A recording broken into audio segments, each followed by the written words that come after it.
Welcome back to another episode of my mini-series here on YouTube, Dr. Supercoach, something, haven't found a name for it. Jack Steele, coming right up.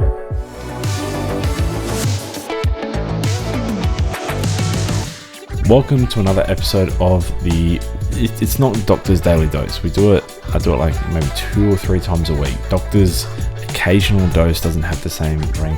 Can you comment below what this mini-series should be called? It'll go until pretty much round 1 starts, inclusive of the week of between round 0 and round 1. If you can think of a clever name, please put it down below and I'll use it in the next episode. Maybe.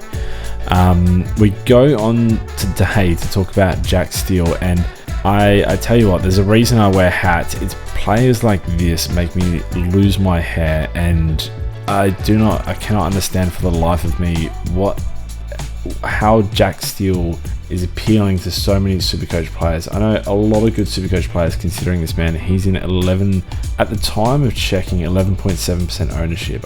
I should probably fact check that, but I'm not going to. That was at the time of writing up a little run sheet here. So 11.7% ownership. He averaged 94.8 last season.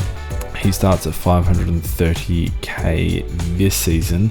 Where do I start on Jack Steele? I hate this pick, but I'm going to try to stay impartial because that is what this series should be. It should be me presenting the information to you guys to then make your own educated decision, which I think everyone is capable of. So let's see where Jack Steele leads us now. Big drop off in the last 3 years. He averaged 126, I think, in 2021. 126, and then obviously down to 110 in 2022, and then 95 last year in 2023. Huge drop off. The 126 was pretty much his breakout year from 115 the year prior. I started him that year. He played almost every game, that is every game. 22 back then, because it's 23 now. I lose track. COVID years, 24 games now, round zeros, extra buys, it's all happening. 126 every game. He was sensational that year. He averaged 29 disposals that season. Spoilers, we're going to talk about that later. We have to shout out one of our patrons, Chowds, for this one. 25 touches or more seems to be a big impact, or the biggest, seems to have the biggest impact on Jack Steele's scoring.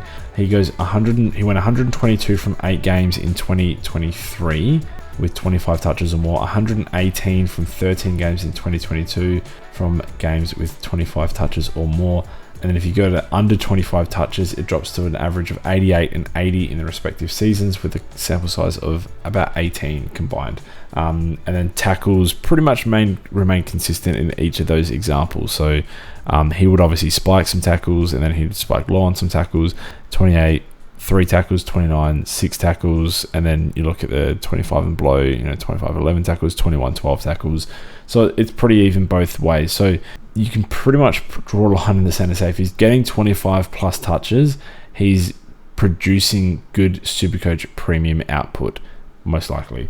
So that average of 122 games from the 8 games he did it last year it stands out. It's pretty damning, but we're going to go into some positives and try and discuss why this guy is being considered amongst popular and good coaches in this game. So he had a big ceiling last year.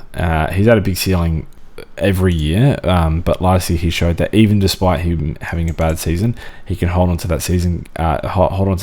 160 in round 19, 140 in round 17, 135 in round 10, 126, 130 in the elimination final against GWS. He can score huge. He has a very high ceiling. He's a good footballer. When he gets those 25 plus touches, he is a good footballer, and his best is unbelievable to watch. I remember this game against GWS. This is why I traded him in last year, and call me biased for doing this and then doing a podcast on him, because clearly I'm not going to enjoy what came after this. But this game here, he won then this game off his own boot, and he had 2 games prior to this where he was average. I remember watching him for this Adelaide game, and I could not understand why he was just never on my screen. He wasn't on the bench, but he was never on the screen. And I just couldn't understand it. This game against GWS, he won off their own. He genuinely won them this game. He dragged them over the line. Had a huge last quarter by memory, 135 Supercoach, And then he puts out games with 14 touches the following week against Hawthorn. 14 touches. Are they going to say he was tagged? Head-to-head with Will Day, playing inside midfield. Will Day is approximately half Jack Steele's weight when he's wringing wet, and he couldn't take advantage of that matchup. I just don't understand the inconsistency with Jack Steele. But we are on the premiums here. Now, he did play sore last year. I'm going to do the quotation marks. He played sore last year.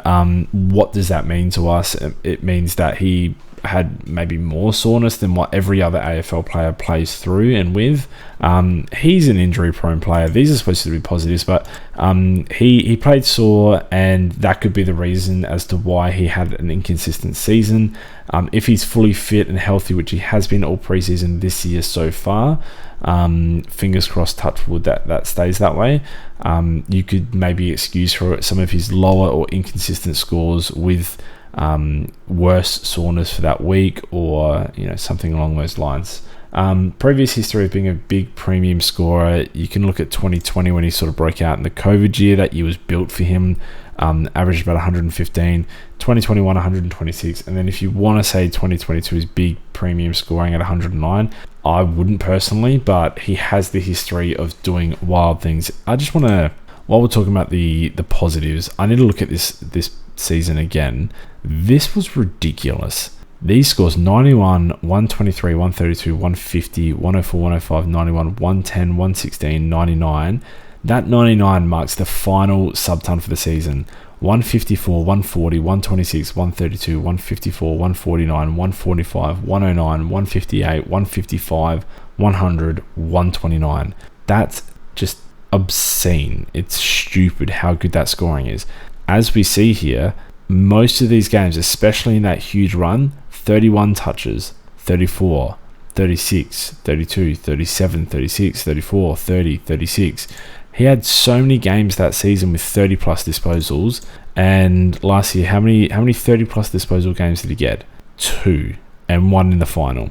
The 2 games that he got were 31 against Melbourne for a 140, 33 against North Melbourne for a 160, 38 in the final against GWS for a 130. Great games. 30 plus disposals pretty much guarantees a big SuperCoach score. That's great. So why is he only doing it 3 times a year now, when it was pretty much his mainstay for an entirety of, I'd say, pretty much 30 rounds in a row? He got there or around 30 plus disposals. Now we're looking at 3 times in a full season just because he was potentially sore. I'm not completely sold on that excuse. He is still the number 1 midfielder at St Kilda. He's their best player. When he performs well, the team generally performs well. That's great. He's their number 1 guy. I think that still stands. He's probably the most talented, or one of the most talented players on the list. They do have a couple of good young forwards up there as well, and a good ruckman. But I just don't understand. You can't quantify these games, and if we start Jack Steele and we start seeing 20 or less disposals, which we saw on as many occasions as there's as many games without 20 disposals as there are with 30.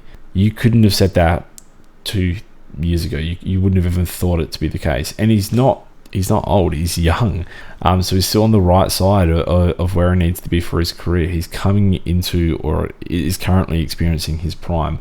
The negatives, and I know that positive section felt negative, but all the positives have a spin to them where you can say this might not even be that positive, which hence my confusion for the pick. But yet 11% of coaches think that's crazy. I'll do a bit of a summary, a bit of an overview later, because I felt like I was too harsh on the positives. But let's look at some of these negatives. Ross Lyon coaching style. He came in fast-paced and direct. Is this one of the reasons, or even the sole reason, to why we do not see 30 plus anymore? Potentially. Has there been a coaching change since last season? No. So do we expect Jack Steele to come out and average 30 disposals like he did back in 2020, 21, sorry? No. So he averaged 29 disposals in 2021, 27.1 in 2022, down to 23.1 last year. Even if that goes to 25, the 27 got him an average of 110. If he averages 25 disposals, you're seeing as many sub 25 as we do over 25, which is obviously how that works. Or he just gets 25 every single game, which also could be how that works, but unlikely. Do we even see an uber premium output? After the bye, the Saints play 8 of their last 9 games at Marvel Stadium. Only 5 of their opening 14 matches are at Marvel Stadium. If we look at the 2021 game, it doesn't show venue. Where can we see venue here? Was this last season, 2023 versus opponents? I mean, you're not going to get a good enough overview. If we go to season stats from 2021, I'm trying to somehow I'm spinning positives and negatives into positives. So I mean, most of these games are huge games anyway, but we do see the times that he travelled. 91 there is outside of Marvel, then he 123, 132, 150, 104, all at Marvel. 105 at Adelaide Oval, then a 91 at Marvel. He seems just pretty consistent at Marvel, and not just that, but most of his big scores came at Marvel. A 158 and a 155 to end the year. I mean, look, only going there 5 out of their first 14 rounds, I think is suboptimal. Is it as much of a negative as to not starting him? Absolutely not. I don't think that's too much of a strong negative, but it's just not ideal. Can he be a top 10 mid? Now, I've banged on about this I definitely did in Caleb Sarong's episode. The midfield this year is stacked. There's so many. Bont, Oliver, Petrarca, Laird, Merritt, Libber, Dawson, Dunkley, Butters, LDU, Goulden, Sarong, Green. You could argue Brayshaw and Rosie and Walsh even. Neil maybe. These guys could all out-average Steele, I think, comfortably, and no one, you throw Parrish in there too, and no one's looking at that and going, whoa, what a season. They chased down Steele. No, they held their cap that already exists because of last year. Will they do that again? I just rattled off 15 names. Is Steele going to jump half of them? Is he going to go from whatever ranked midfielder he was last season while I scroll? 41st midfielder? Is he jumping all the way back into that top 15? Even if he does, is that good enough? I mean, look, don't get me wrong, he's priced well, but it's a 50k jump to Sam Walsh. We're not talking, there's no one in this price range. Like, he's got to be that guy. 16k and you have Took Miller. You could argue Took Miller is more of a chance at becoming a keeper, although he does have that early buy. I just don't understand this pick as much as I probably should. Now, if we just go back here, the last negative that I'll present is the fact that he's played one season of a full year. One time he's played a full season, the full allotment of games, which was that big year in 2021.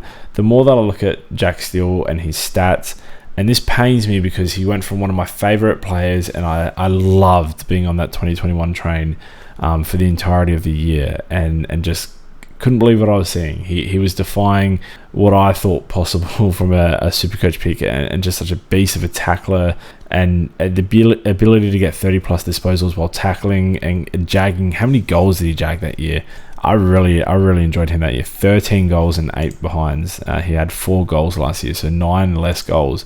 But everything this 2021 season pointed to unsustainability. And the fact that he wouldn't repeat that. He'd never played a full season leading up to that, and then he did it. And he hasn't done it since. He'd never kicked... I would hazard a guess that he'd never kicked 10 plus goals in a season before that. And as I look at the previous season, he did kick 10 on the dot.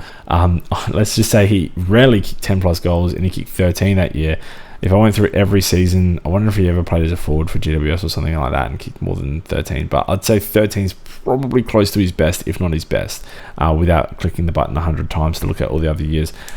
He did things that year that I just don't think he replicates. And this is supposed to be an impartial podcast.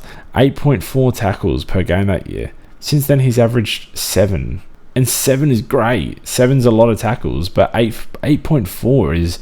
did he break the record that season? It's an unsustainable amount of tackles to get. And I think 7 is... I think that's an elite number, but everything was just working in that 2021 season. So why do we keep chasing that carrot that is getting dangled in front of our face when the last 2 seasons, the last 30, 40 games, we've seen more so what Jack Steele is going to be potentially for the rest of his career? I don't know. Is his price tempting? Yes, it is. If he scores as well as we hope he can or does get to, if he gets to that level again, will he be a great pick? Unequivocally, he will be an unbelievable pick. He will be a pick that gets you, instead of ranking 5k, you pick Jack Steele. Not a lot of other people did. People didn't get him in. Instead, your top 200. That's the type of pick he could be. Is that even in the realm of possibility of happening? It depends who you ask. It depends how optimistic you are. It depends what team you support. If you support St Kilda, I see a lot of those guys going for Jack Steele. He's obviously, he lost a lot of weight last year, but he's kept the fitness and put some more weight back on. You hear all those arguments, and that's great, but what was his excuse in 2022? Because last year it was that he slimmed down too much. So what was 2022's excuse? 109 average. That's not good enough either. So I just don't quite understand the pick. But look, if you're going for him, if you're in the 12%, I'd love to know down below what I'm missing with this pick. So please do let me know. Jack Steele, well, what's up? What's up with Jack Steele? What am I missing here? What am I not seeing? Is it just the full preseason and the fitness now that we're trying to, is that taking you back to his 2021 year? No idea. Please comment down below if I'm just being crazy with the Jack Steele take. Please do like and subscribe. It does support the channel a lot. I'm really trying to grow this channel. I should think of a subscriber number to hit. I'll think of that. That'll be my homework for next episode. I'll have a subscriber number I'd love to hit before the season starts. Please smash the subscribe button. I appreciate everyone for tuning in, and there's going to be another episode shortly. I should mix it up. You know what? Next episode, not going to be midfielder. Don't hold me to it.